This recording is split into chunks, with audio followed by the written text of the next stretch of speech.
The vibe for Philo didn't develop. It sort of was like the first year, 25 people met in a pub in London called the Northumberland Arms in Good Street, and it was just sort of like a drinky poo session.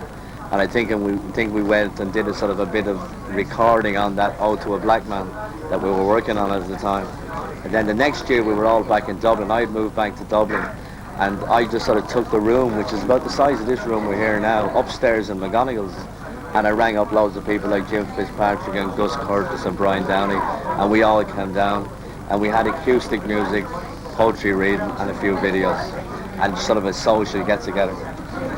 And then the next year it was sides, and it was sort of like, that was about 50 people in McGonigal's. Sides, it was like 100, 120, 150 people. And then the new win, it was 300 or 400 people, and then it just kept on sort of growing. And we weren't even sure what we were doing.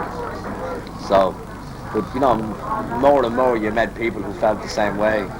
And then the nice thing about it was it came around every year. You know what I mean? It wasn't sort of, something that you had to. I like projects that have a beginning, a middle, and an end. You know what I mean? Like in a couple of days' time, this one will be over, and you can hang up your boots for another year. You know what I mean? To a certain degree. But Just, do you feel anyway different on the actual anniversary of his death? then from the rest of the year, Yeah. I think like the anniversary of his death is a very bittersweet, situation, because like like I'm sure there'll be lots of people on stage tonight who were all going to make reference to what they were doing on the night of the 4th of January 1986,